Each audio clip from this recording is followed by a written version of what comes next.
이제 말씀을 보도록 하겠습니다. 하나님의 말씀은 누가복음 4장 1절부터 13절까지의 말씀입니다. 저와 여러분이 한 절씩 교독할 텐데요. 마지막 13절은 같이 읽도록 하겠습니다. 제가 먼저 읽겠습니다. 예수께서 성령의 충만함을 입어 요단강에서 돌아오사 광야에서 40일 동안 성령에게 이끌리시며 자기에게 시험을 받으시더라. 이 모든 날에 아무것도 잡수시지 아니하시니 날수가 다함에 줄이신지라.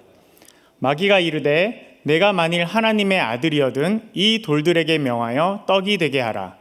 예수께서 대답하시되 기록된 바 사람이 떡으로만 살 것이 아니라 하였느니라. 마귀가 또 예수를 이끌고 올라가서 순식간에 천하 만국을 보이며 이르되 이 모든 권위와 그 영광을 내가 내게 주리라. 이것은 내게 넘겨준 것이므로 내가 원하는 자에게 주노라. 그러므로 내가 만일 내게 절하면 다 내 것이 되리라. 예수께서 대답하여 이르시되 기록된 바 주 너의 하나님께 경배하고 다만 그를 섬기라 하였느니라. 또 이끌고 예루살렘으로 가서 성전 꼭대기에 세우고 이르되 내가 만일 하나님의 아들이어든 여기서 뛰어내리라. 기록되었으되 하나님이 너를 위하여 그 사자를 명하사 너를 지키게 하시리라 하였고 또한 그들이 손으로 너를 받들어 내 발이 돌에 부딪히지 않게 하시리라 하였느니라. 예수께서 대답하여 이르시되 주 너의 하나님을 시험하지 말라. 우리 함께 읽겠습니다. 시작. 마귀가 모든 시험을 다 한 후에 얼마 동안 떠나니라. 아멘. 안녕하십니까? 저는 어린이들을 사랑하는 사역자 초등 2부와 어와나를 담당하고 있는 송기현 목사입니다. 호산나 교회에 전도사로 부임해서 여러 사역을 경험할 수 있었는데요. 하나님께서 그 사역들을 감당하는 중에 어린이들을 향한 마음을 주셨습니다. 그리고 또 기회가 생겨서 부서를 맡을 수 있게 되었고 지금까지 사역을 잘 감당할 수 있었습니다. 제가 처음에 담당했던 아이들이 벌써 중학교 2학년이 되었습니다. 키도 많이 크고 부서에서 맡은 역할도 잘 하는 모습들을 보면 마음이 흐뭇해지기도 합니다. 겉모습으로만 평가할 수 없지만 하나님께서 그 아이들을 은혜로 돌보고 계심이 확실히 느껴집니다. 이렇게 우리 다음 세대의 아이들이 성장하고 있습니다. 키만 크는 것이 아니라 그 가운데 하나님의 사람으로 만들어지고 있는 것입니다. 하나님의 자녀답게 변하고 있는 것입니다. 우리가 아이들을 보면서 이렇게 성장한 것을 알 수 있듯이 하나님께서 우리의 모습을 보시면 여전히 부족하겠지만 그 안에서 하나님의 사람으로 새 사람답게 변화되는 것을 보시면서 미소 짓고 계실 것입니다. 우리가 주님 안에서 새로운 피조물, 새 사람인 것을 다 알고 계시죠? 어떻게 새 사람이 되셨나요? 아직 새 사람이 아닌 것 같으십니까? 새 사람은 어떻게 하면 될 수 있는 것일까요? 우리가 예수 그리스도를 통해 새 사람이 되었다는 것은 수요일 저녁에 하나님을 사모하는 마음으로 이렇게 영상으로 예배를 드리시는 성도님 정도라면 다 알고 계실 것입니다. 우리는 죽을 수밖에 없는 죄인이었는데 예수 그리스도께서 우리를 새 사람 만들어 주시기 위해서 우리의 모든 죄를 대신 지고 십자가에서 죄값을 치르시고 죽으시고 사흘 만에 부활하시고 하늘에 올라가시며 주신 성령을 받은 우리 모두가 바로 새 사람입니다. 우리는 그 사실을 우리가 새 사람이라는 것을 잘 알고 있으면서도 새 사람다운 삶을 살아가고 있지 못할 때가 많이 있습니다. 이 세상에서는 아직 온전해질 수 없어. 이것을 답으로 정해놓고 그냥 옛사람이 살아가는 방식으로 살아가는 모습을 볼 수 있습니다. 그러나 성경은 새 사람인 우리가 그렇게 사는 것이 올바르지 않다고 말하고 있습니다. 오늘 본문에서는 예수님께서 마귀에 의해 시험을 받는 장면을 통해 세 사람인 우리가 나아가야 할 방향을 보여주고 있습니다. 사탄에 의해 받는 시험의 내용들을 통해서 하나님께서 우리에게 주시는 메시지를 한번 살펴보도록 하겠습니다. 오늘 본문을 깊이 있게 보지 않으면 예수님께서 그냥 마귀에 의해서 시험 받은 것으로 알 수 있습니다. 그런데 성경을 자세히 읽어보면 예수님이 마귀에 의해서만 시험을 받고 있는 것이 아니라는 것을 발견하게 됩니다. 우리는 예수님이 마귀에게 시험받았다는 내용을 어려서부터 들어왔기 때문에 1절에 나오는 이 중요한 구절을 빼먹어버리는 경우가 많이 있습니다. 우리 누가복음 4장 1절 말씀을 다시 한번 같이 읽어보도록 하겠습니다. 함께 읽겠습니다. 시작. 예수께서 성령의 충만함을 입어 요단강에서 돌아오사 광야에서 40일 동안 성령에게 이끌리시며. 예수께서 성령의 충만함을 입어 요단강에서 돌아오사 광야에서 40일 동안 성령에게 이끌리시며 마귀에게 시험을 받으시더라. 이렇게 이어집니다. 그냥 마귀에게 시험 받으신 것이 아니라 성령에게 이끌리시며 시험을 받으신 것입니다. 마귀는 죄인을 구하시려는 하나님의 뜻을 예수를 무너뜨리는 것으로 좌절시키려고 하고 있고, 성령님께서는 시험을 허락하셔서 예수님을 죄인의 구주로 온전케 하시려는 목적으로, 그 목적이 서로 달랐습니다. 이제 하늘이 열리고 성령이 그 위에 임하신 예수께서 광야에서 마귀에게 시험을 받으시며 이스라엘 백성들이 실패했던 율법의 요구들 앞에 서시는 것입니다. 예수님께서는 이 세 가지 시험을 이겨내심을 통해서 옛사람에서 새 사람이 된 우리들에게 말씀해주고 싶으신 것이 있는 것입니다. 그냥 시험을 이겨낸 이 사건이 우리와 상관없는 일이 아닙니다. 그 시험에서의 승리가 우리에게 적용되어서 우리가 살아나가야 될 방향을 제시해주고 있는 것입니다. 그렇다면 오늘 이 시험을 통해 예수님께서 우리에게 바라는 새 사람은 어떤 사람이며 어떤 삶을 살아가야 하는지를 알아보도록 하겠습니다. 새 사람은 어떤 사람일까요? 첫 번째로, 새 사람은 밥보다 말씀이 중요한 사람입니다. 우리에게 밥은 중요합니다. 밥을 한 끼 먹지 않는다고 죽지는 않지만 밥이 없으면 결국 살아갈 힘을 얻지 못합니다. 그런데 여기서 말하고자 하는 밥은 먹는 밥만 의미하고 있지는 않습니다. 우리가 생존하는 데 필요한 모든 것들을 다 포함할 수 있습니다. 예수님께서는 지금 40일간 금식을 하신 후에 매우 굶주린 상태입니다. 온전한 사람의 몸으로 이 땅에 오신 예수님께서 40일을 금식한 상태이고, 그 예수님은 지금 음식이 필요합니다. 음식이 절실히 필요한 상태에 있는 예수님께 사탄은 다가와 이렇게 속삭이는 것입니다. 너 얼마 전에 세례받을 때 하나님께서 그렇게 말씀하는 거 들었는데 네가 하나님의 아들이라며, 네가 하나님의 아들이고 너는 지금 음식이 필요한 상태이니 이 돌을 떡으로 만들 정도의 충분한 능력을 가지고 있잖아. 그 능력을 사용해서 너의 굶주림에서 벗어나라 라고 말하고 있습니다. 얼핏 들으면 예수님께서 충분히 그런 능력이 있으시고 또 지금 배가 고프신 상황이니 그렇게 해도 될 것 같은 생각이 들고, 이것이 과연 큰 시험일까? 라는 생각이 들 수도 있습니다. 이런 사탄의 시험에 예수님은 신명기 말씀을 통해서 대답을 해주십니다. 신명기 8장 3절 말씀을 우리 한번 함께 읽어보도록 하겠습니다. 함께 읽겠습니다. 시작. 너를 낮추시며 너를 줄이게 하시며 또 너도 알지 못하며 내 조상들도 알지 못하던 만나를 내게 먹이신 것은 사람이 떡으로만 사는 것이 아니오 여호와의 입에서 나오는 모든 말씀으로 사는 줄을 내가 알게 하려 하심이니라. 아멘. 신명기 말씀은 하나님께서 약속하신 땅에 입성하기 직전에 모세를 통해 교훈을 주는 말씀입니다.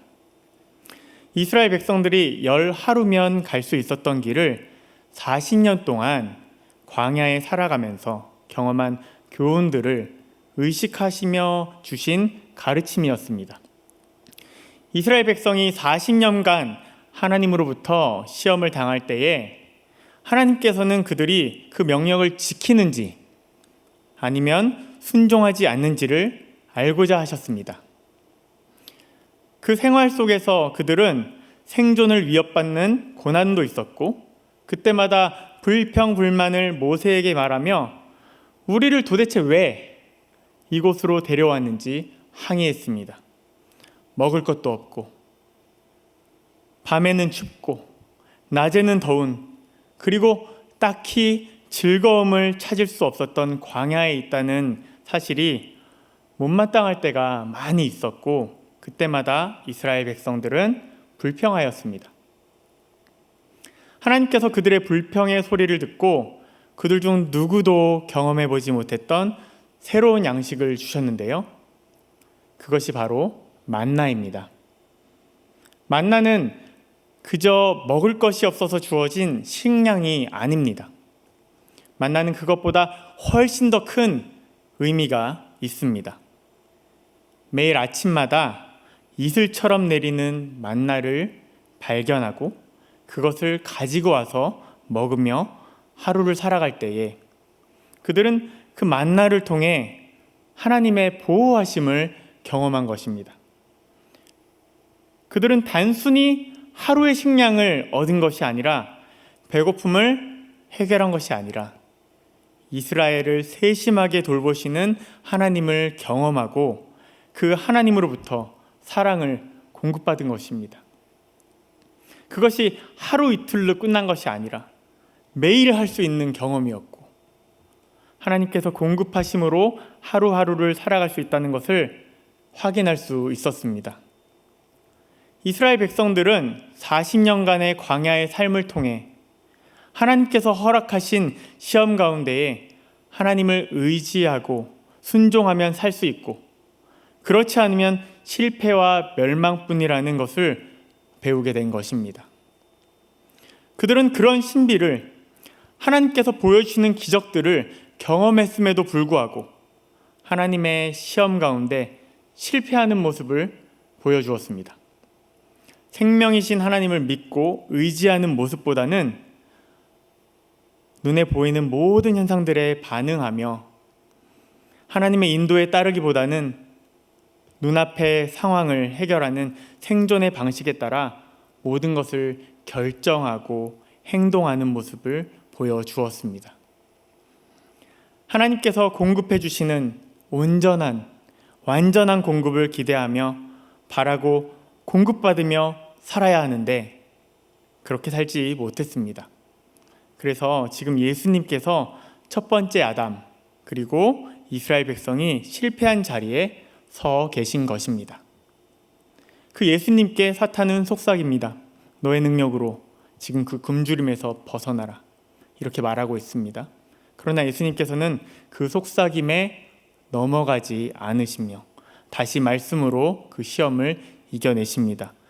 사람이 떡으로만 사는 것이 아니오 여호와의 입에서 나오는 모든 말씀으로 사는 줄을 내가 알게 하려 하심이니라.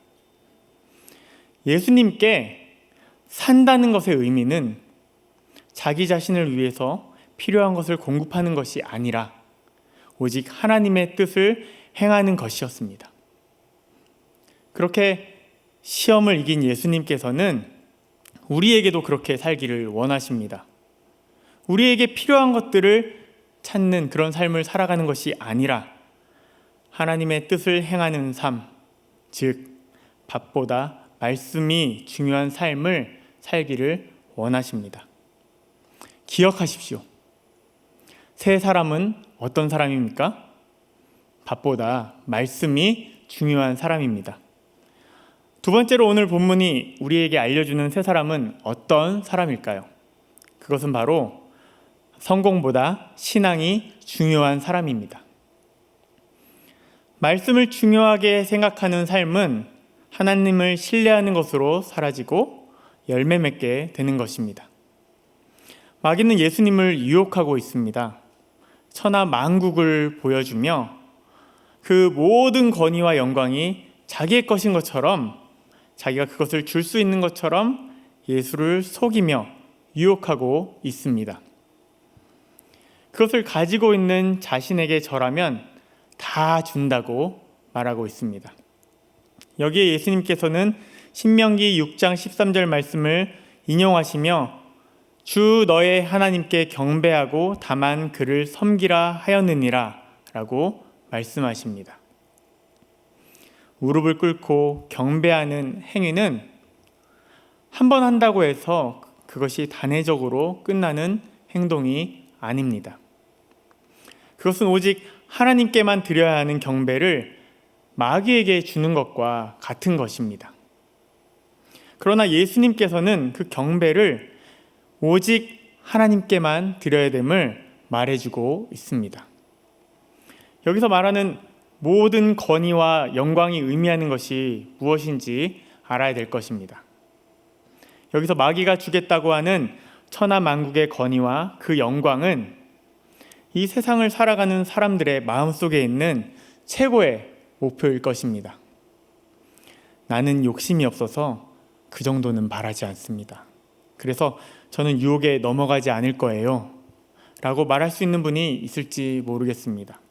그러나 이것은 각자 개인이 가지고 있는 기준에 따라 내용이 달라질 수는 있지만 그 욕심, 그 욕망이 누구에게나 있다는 것은 우리가 부정할 수 없을 것입니다.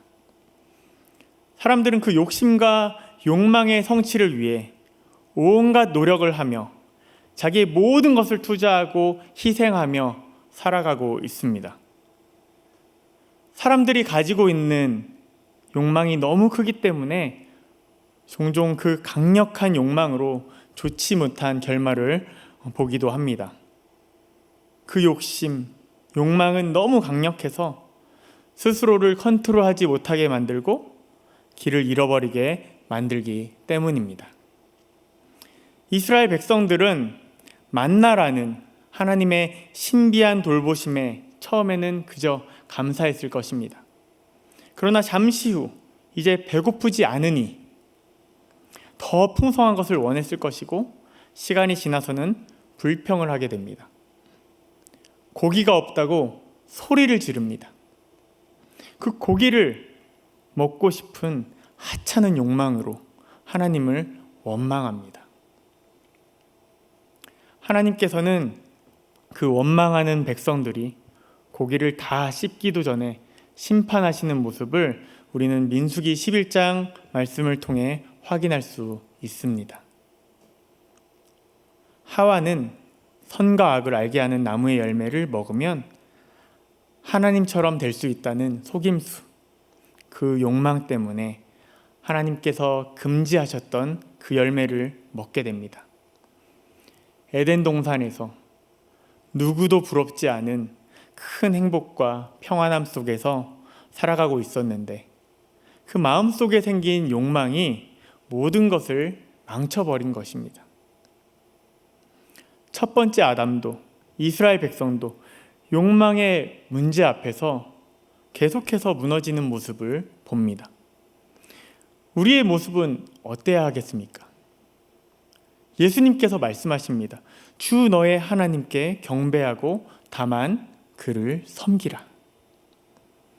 우리는 하나님께만 경배하는 것으로 만족하지 못할 때가 많이 있습니다. 말씀대로 살아가면 실패하는 것 같은 느낌을 받을 때가 많이 있습니다. 손해보는 것 같아서 그렇게 살지 못합니다. 심지어는 주변에 교회 어른이, 선배가 때로는 목사님도 그렇게까지는 안 해도 된다고 말할 수도 있습니다. 그러나 우리는 누구를 섬기고 누구의 음성을 들어야 하겠습니까? 네, 우리는 세상의 방법과 다른 사람들의 동의와 칭찬에 상관없이 하나님께서 우리 각자에게 들려주시는 길을 찾고 그 길에서 하나님께서 기뻐하시는 선택을 해야 합니다. 마귀는 말합니다. 달콤한 유혹으로 우리를 속이며 성공을 향해 우리의 욕망을 자극합니다. 사람들의 칭찬을 받을 수 있는 길로 우리를 자극합니다. 그래서 우리에게 성공을 그리고 인정을 받을 수 있는 길을 제공해 줍니다. 그러나 그 성공의 길, 그 인정받는 길을 가기 위해서 우리는 하나님을 잊고 다른 것을 경배해야만 합니다. 그것은 지금 성공, 인정이라고 말하고 있지만 각 사람의 욕망을 자극하는 모든 것들인 것입니다. 그런 것은 나에게 없어 라고 생각하시는 분들이 있다면 온전히 하나님 앞에 서서 점검해 보실 필요가 있습니다. 왜냐하면 이 시험은 온 인류에 해당되는 문제이기 때문입니다. 지금 그 시험을 예수님께서 인류를 대표해서 이겨주고 계신 것입니다. 편하고 싶은 마음, 손해보고 싶지 않은 마음, 그 마음이 바로 이 욕망의 시작입니다. 이 정도는 괜찮겠지. 저분도 이렇게 하는데 우리의 욕망은 그렇게 커져만 갑니다. 마귀는 내가 마귀다 이렇게 찾아오지 않습니다. 우리를 편안하고 쉬운 길로 인도해서 점점 하나님 앞에 있다는 것을 둔감하게 만들어 우리의 욕망을 채우게 만듭니다. 기억하십시오. 세 사람은 어떤 사람입니까? 성공보다 신앙이 중요한 사람입니다. 마지막으로 오늘 본문이 우리에게 알려주는 세 사람은 어떤 사람일까요? 그것은 바로 명예보다 신실함이 중요한 사람입니다. 마지막 시험을 받으시는데 그 내용은 성전 꼭대기에 올라가서 마귀가 말합니다. 네가 만일 하나님의 아들이라면 여기서 뛰어내리라. 이렇게 이야기합니다. 여기서 마귀는 말씀을 인용하여 예수님을 시험하고 있습니다. 마귀가 시험하고 있는 말씀은 시편 91편 11절부터 12절 말씀입니다. 제가 91편 9절부터 한번 읽어드리도록 하겠습니다. 내가 말하기를 여호와는 나의 피난처시라 하고 지존자를 너의 거처로 삼았으므로 화가 내게 미치지 못하며 재앙이 내 장막에 가까이 오지 못하리니 그가 너를 위하여 그의 천사들을 명령하사 내 모든 길에서 너를 지키게 하심이라. 그들의 손으로 너를 붙들어 발이 돌에 부딪히지 아니하게 하리로다. 아멘. 이 시편에서 말씀하고 있는 내용을 먼저 살펴보면 전능하신 하나님께 피하는 자들, 어떤 상황 가운데서도 하나님을 의지하는 사람들은 그 하나님의 그늘 아래에 그 그늘 아래에서 쉴 수 있다는 그런 내용입니다. 이 시편 기자는 하나님을 피난처로 그를 거처로 삼은 자입니다. 내가 있어야 될 곳은 어디인가요? 내가 살아가야 될 곳은 어디일까요? 내 영혼은 누구에게 맡길 수 있나요? 라는 질문을 던지고 그 답으로 내가 있어야 될 곳은 오직 하나님 한 분밖에 없습니다. 라고 고백하고 있는 것을 통해 하나님을 향한 믿음을 보여주고 있는 것입니다. 영원 전부터 언제나 우리와 함께 하시는 하나님 앞에서 우리의 존재는 너무나도 연약하고 보잘것이 없습니다. 영원 앞에서 우리의 인생은 정말 순식간에 지나가는 점에 불과할 수 있는데요. 하나님께서는 그 점 하나하나조차도 관심을 갖고 사랑하며 돌봐주십니다. 잠깐 지나가는 인생 속에서 우리는 우리를 항상 주목하고 계시는, 영원히 그 능력과 사랑을 보여주고 계시는 하나님의 신실함을 기억하고 그 안으로 들어가야 합니다. 그리고 그 신실함을 의지하며 하나님을 거처로 삼는 자들에게 하나님께서는 그들을 지켜주실 것이며 상하지 않게 하리라는 약속을 해 주시는 것입니다.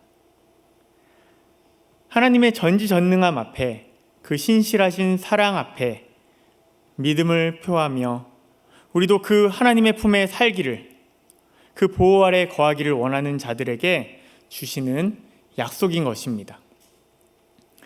예수님께서 지금 우리의 생존보다는 말씀이 더 중요하다는 것, 그리고 어떤 성공보다도 우리의 신앙을 지키는 것에 대해서 말씀하신 후에 사탄은 네가 말씀과 하나님을 향한 신앙을 지키는 자이니 이 높은 곳에서 떨어진다면 하나님께서 너를 분명히 구해낼 것이다 라고 말하고 있는 것입니다.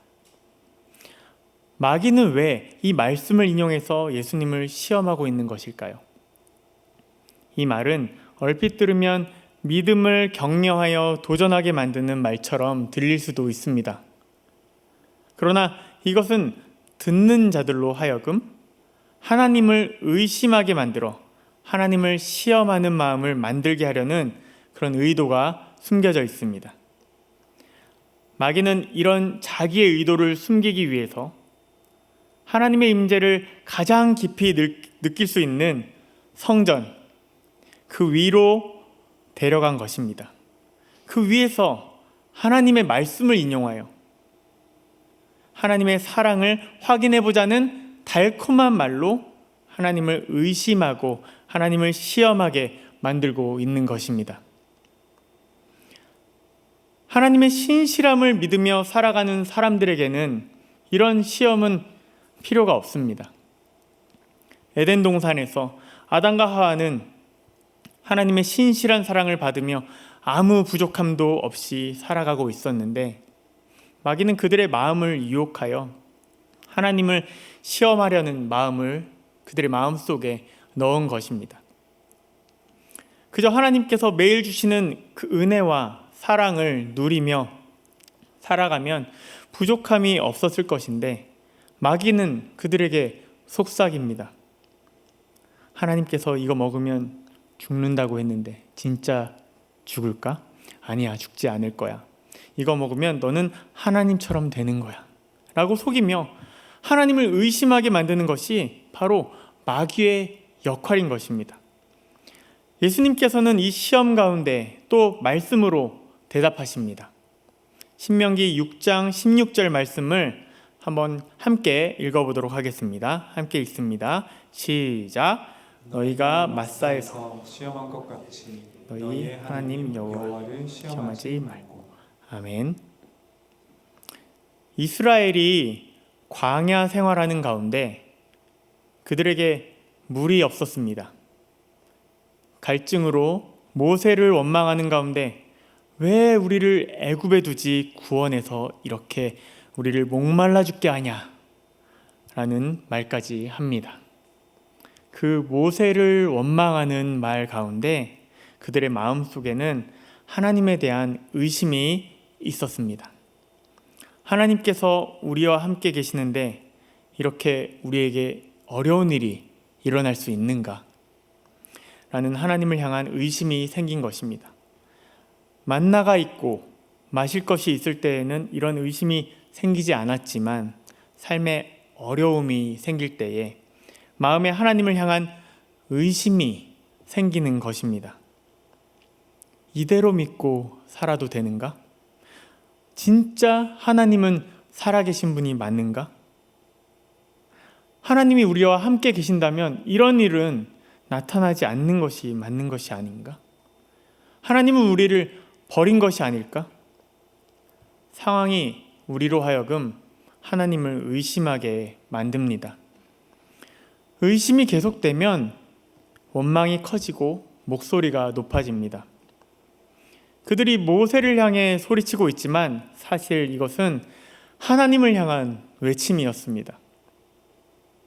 하나님을 향한 의심을 가지고 하나님을 시험을 했던 과거의 일들을 기억하면서 이제는 그렇게 하지 말라는 것입니다. 과거의 너희의 실패를 기억해야 한다. 하나님의 신실함을 너희가 믿는다면, 하나님에 대한 신뢰가 있다면 하나님을 의심하거나 시험하지 말라는 것입니다. 그 정도의 신앙생활을 했으니 성전 꼭대기에서 떨어졌을 때 받쳐주셔야 되지 않겠습니까? 사람들이 다 보고 있을 텐데 그 모습을 통해 하나님께서 얼마나 영광 받으시겠습니까? 그런데 안 받쳐주시면 어떡합니까?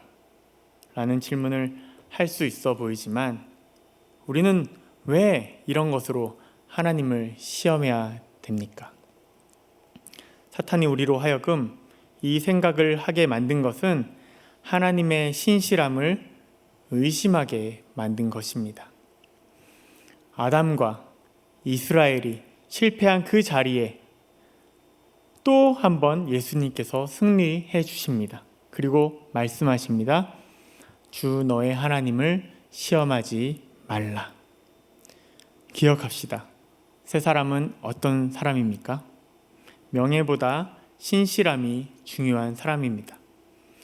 나의 명예보다 하나님의 신실함을 더 중요하게 생각하는 사람인 것입니다. 그럼 말씀을 통해서 세 사람은 어떤 사람인지 우리가 세 가지로 나누어 보았습니다. 첫째로 밥보다 말씀이 중요한 사람, 두 번째는 성공보다 신앙이 중요한 사람, 세 번째로 명예보다 신실함이 중요한 사람. 예수님께서 이 모든 것을 이미 다 이루시고 세 사람으로 거듭난 우리에게 도전하고 계십니다. 이렇게 살 수 있겠니? 코로나 시대 가운데 경제적으로 또 가정에서 아이들을 돌보는 일들로 그리고 여러 가지 남들이 알아주지 못하는 사정들로 힘들어 하시는 분들이 많이 있을 것입니다. 삶이 힘들어 죽겠는데 내 삶에 배고픈 곳이 투성인데 말씀이 무슨 소용이 있겠습니까? 라는 생각이 들 수 있습니다. 피곤해 죽겠는데 언제 말씀을 읽습니까? 우리에게는 말씀을 읽지 않아도 되는 핑계가 너무나도 많이 있습니다. 들어보면 그 이유들이 다 너무나도 합당한 이유들입니다. 제가 그 상황과 이유를 들으면 고개를 끄덕일 수밖에 없었습니다. 그러나 하나님께서도 우리의 변명과 핑계를 들으시며 그래, 지금은 쉬는 게 좋겠다 라고 하지는 않으실 것입니다. 하나님께서는 힘든 상황 가운데 할 수 있는 힘 주시기를 원하십니다. 우리가 하나님께 도움을 청하기를 기다리고 계십니다. 우리가 하나님께 도움을 구하며 도전한다면 그 안에는 큰 축복이 있습니다. 초등학생들을 대상으로 성경 필사를 도전했습니다. 아직 글씨도 빠르게 읽지 못하는 아이들도 있고요. 요즘 아이들은 글 쓰는 것을 많이 익숙해하지 않는 친구들도 많이 있어서 왜 이 어려운 것을 시켜서 우리를 힘들게 합니까? 라고 항의하시는 분들도 있었습니다. 아이들 붙잡고 그 글씨를 쓰게 하는 것들이 진짜 너무나도 어렵기 때문이죠. 그런데요, 그것을 숙제로 하는 것이 아니라 하나님께서 우리에게 은혜 주시는 도구로 생각하면서 아이들과 함께하기 위해서 그 일을 먼저 시작한 부모님들께서는요, 그 필사하는 것들을 통해서 통독을 통해서 은혜를 경험하셨습니다. 그 은혜를 우리 아이들에게 함께 경험하게 해주기 위해서 그 부모님들께서는 여러 가지 당근을 주시며 애쓰는 모습을 볼 수 있었습니다. 어려움 속에서 하나님께 기도하며 말씀 붙잡을 때에 그 길을 감당할 수 있는 능력과 힘을 하나님께서 제공해 주시는 것입니다. 상황은 말씀을 볼 상황이 아닌 것 같지만 이런 어려운 시기에 하나님의 마음을 더 알기 위해서는 우리가 할 수 있는 일이 도대체 무엇이 있겠습니까? 하나님의 은혜를 구하며 말씀 읽는 것에 부지런해야 되는 것입니다. 이런 어려운 시기에도 하나님을 찾지 않는다면 우리는 하나님을 쉽게 버리는 인생이 될 수 있습니다. 유혹이 올 때마다 하나님께서 원하시는 것보다는 유행에 따라 선택하고 편의에 따라 선택하게 될 것입니다. 실수로 선택하는 것은 가능합니다. 그렇지만 실수했을 때에 그것이 잘못된 것을 알았다면 멈칫할 줄 알아야 합니다. 그 자리에 멈춰서서 돌아갈 방향, 올바른 방향을 찾아서 그 방향으로 나아가야 되는 것입니다. 그것이 오늘 말씀이 말하고 있는 세 사람의 생활입니다. 고민도 없이 행동하고 잘못된 것인지 알면서도 뭐 한 번 정도는 괜찮겠지. 다 이렇게 사는데 라는 마음으로 멈추지 않는다면 심각한 상황인 것입니다. 세상의 유혹과 시험이 점점 커지고 있다는 것을 느낍니다. 그리고 그 유혹과 시험에 전보다 더 쉽게 무너지는 모습을 종종 보게 됩니다. 그리고 서로가 서로를 보며 안심합니다. 겉면의 말을 들으면 오히려 화를 냅니다. 우리도 좀 즐겁게 살아야 되지 않겠습니까? 다 그렇게 사는데 왜 우리 마음 힘들게 이런 소리 자꾸 하시나요? 네, 맞습니다. 세상의 유혹은 즐거워 보이고 달콤해 보입니다. 하나님께서 원하시는 길은 힘들고 어려워 보입니다. 말씀대로 살면 손해볼 것 같고 나만 바보 같은 느낌이 들어서 시도조차 하기가 어렵습니다. 그런데 성도 여러분, 그거 아시나요? 새 사람으로 살아가는 도전이 힘들어 보이지만 그 삶을 살 수 있게 된다면, 하나님과 더불어 그 삶 가운데 거하게 된다면 시도하는 한 걸음은 힘들 수 있지만 그 다음부터는 주님께서 다 책임져 주시는 것을 우리가 경험하게 될 것입니다. 우리가 처한 상황과 관계없이 주님과 함께하는 새 사람으로서의 삶은 경험해 본 사람이라면 절대 포기할 수 없을 것입니다. 그렇게 살기 위해서는, 그 축복 가운데 거하기 위해서는 오늘 예수님께서 시험 가운데 이길 수 있었던 이유를 생각해 봐야 합니다. 그것은 바로 성령의 충만한 가운데 성령에 이끌리는 삶을 살아야 가능한 것입니다. 두려워하지 맙시다. 하나님 앞에서 살아가기를 작정합시다. 주변에 넘어지는 우리 가족과 동료들을 세워주시고 함께 권면하며 일어납시다.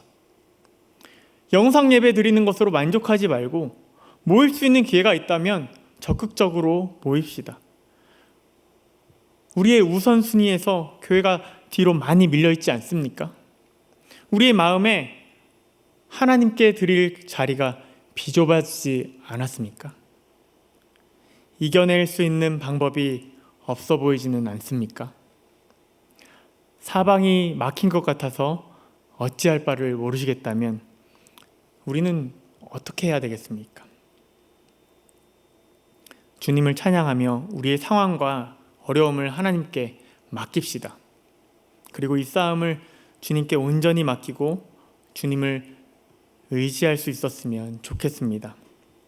우리 찬양으로 함께 우리 마음을 고백했으면 좋겠습니다. 세상의 유혹, 시험이 내게 몰려올 때에 나의 힘으로 그것들 모두 이길 수 없네. 거대한 폭풍 가운데 위축된 나의 영혼, 어찌할 바를 몰라 헤매이고 있을 때, 거짓과 속임수로 가득 찬 세상에서 어디로 갈지 몰라 머뭇거리고 있네. 공중의 권세 잡은 자, 지금도 우리들을 실패와 절망으로 넘어뜨리려 하네. 주위를 둘러보면 아무도 없는 듯, 믿음의 눈을 들면 보이는 분 계시네. 지금도 내 안에서 역사하고 계시는 사망과 어둠의 권세 물리치신 예수님, 그 예수님께서 우리에게 그 승리를 주시기 원하십니다. 우리 함께 찬양으로 우리의 마음과 믿음을 고백합시다.